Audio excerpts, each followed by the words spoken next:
sacan, pues es que es la hermana república de Twitter, ¿no? Uno no puede esperarse nada diferente a la hermana república de Twitter. Es la selva. Exactamente, la población en Twitter es bastante salvaje. Vamos a sacar ahí nuestras frustraciones, hacemos catarsis y después informamos. Pero particularmente hoy sí hay, ¿por qué?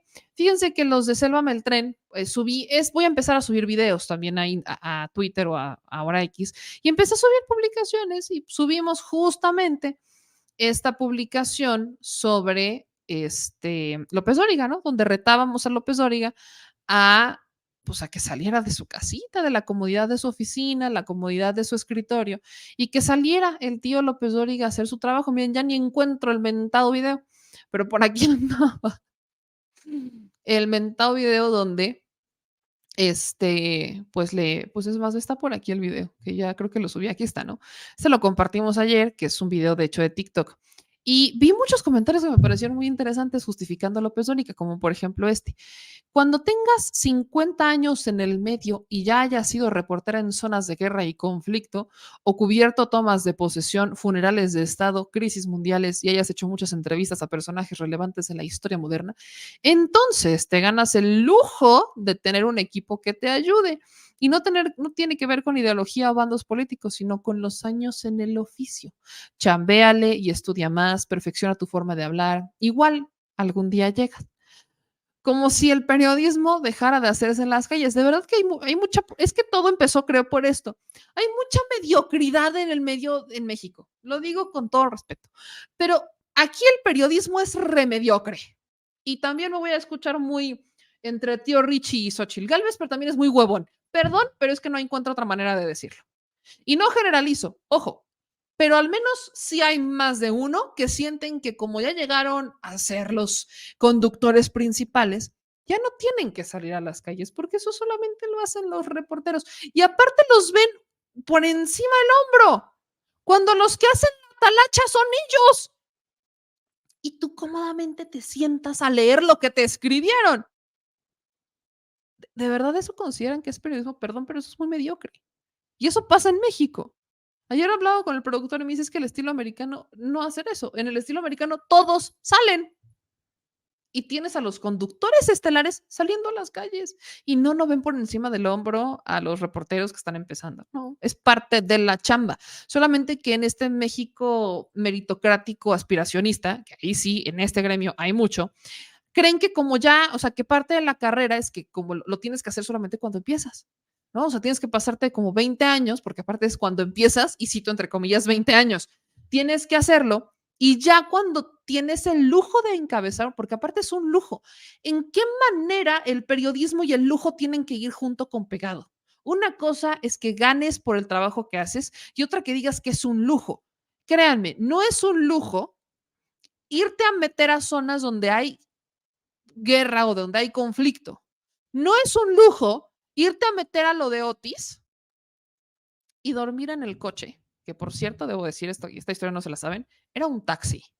Nosotros nos fuimos a dormir en un taxi, no contamos esa historia. Cuando nosotros fuimos que yo llegué al quinto día y el productor llegó al tercero, cuando yo llegué al quinto día, llegamos en un taxi rosa de la CDMX.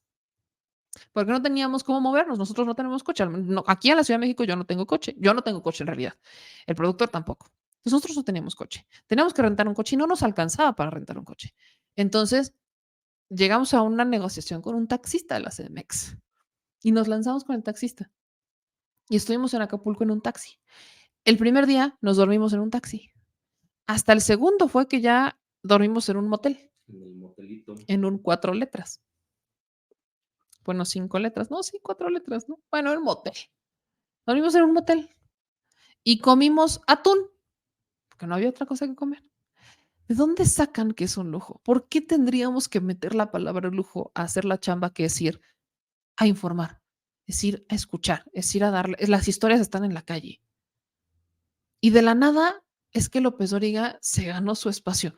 Perdón, pero no porque ya estés en ese espacio vas a dejar de hacer la chamba. Y miren lo que les voy a decir. Alguien que reconozco que se involucra o sea, que bajo este esquema de cómo se trabaja el periodismo en México, se involucra en sus reportajes o en el trabajo que hacen, es Denis Merker. O sea, y lo sé porque en algún momento uno de los reporteros de Denise Merker me buscó por una nota. Y todo lo que publica Denise Merker pasa por Denise Merker. Todo. Lo que ella va a decir, todo pasa por Denise Merker. No está esperando a que se lo escriban y que se siente y que le pasen un documento y se lo digan. Y esto se los voy a decir, es una maña que tienen muchos aquí en México, sobre todo hombres, de que les hacen absolutamente todo y ellos se enteran hasta que se están acomodando y les están poniendo el chícharo y van leyendo lo que van a hacer hoy. Y uno de ellos es López Dóriga. ¿Cómo lo sabemos? Porque el señor no tiene ni idea de lo que fueron a hacer muchos del grupo Fórmula a Acapulco. No tiene ni idea. O sea, se maneja completamente aparte.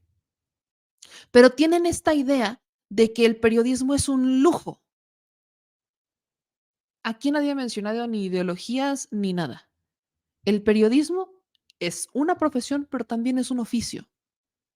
Y nunca se deja el oficio del periodismo cuando quieres hacer bien tu chamba. Y eso implica salir a las calles, escuchar a la gente. Entonces, todo empieza por eso, evidentemente, y de ahí que pues mucha gente se me fue encima, porque sí, porque hay muchísimos, pero muchísimos, muchísimos que lo hacen así. Ahora dice Saúl, no manches, meme, todos hemos dormido en un coche. Ah, pues está bien, querido Saúl, voy a preguntarle a López Duriga cuántas veces ha dormido en un coche al hacer una cobertura. Pero si consideran que eso es un lujo, pues está maravilloso, ¿no? Qué bien que es un lujo. De verdad que hay mucha gente que quiere justificar lo injustificable. El periodismo en México ha sido mediocre por muchos años.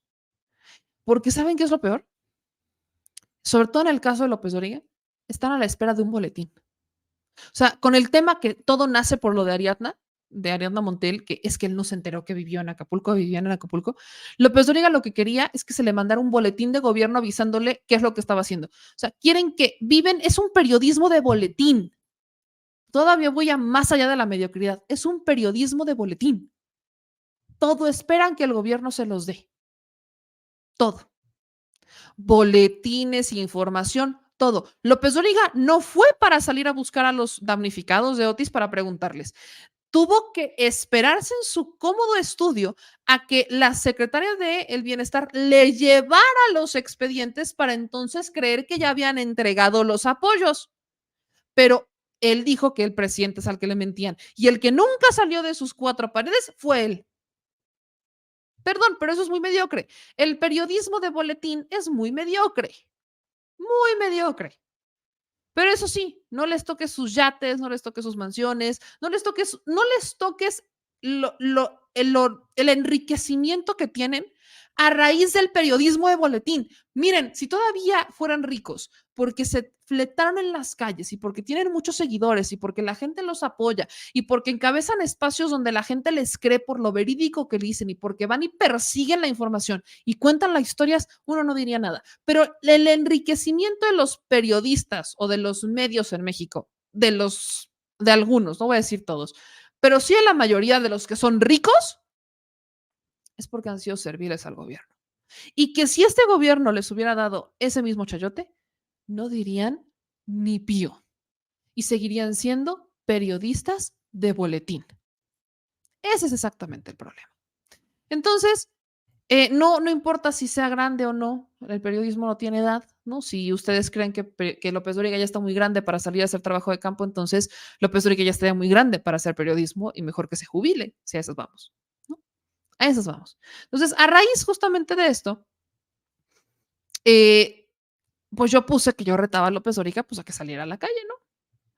Y entonces los de un grupo de del tren, o Sélvame la Selva, algo así, me retan en redes sociales. Y aquí es donde se puso muy interesante.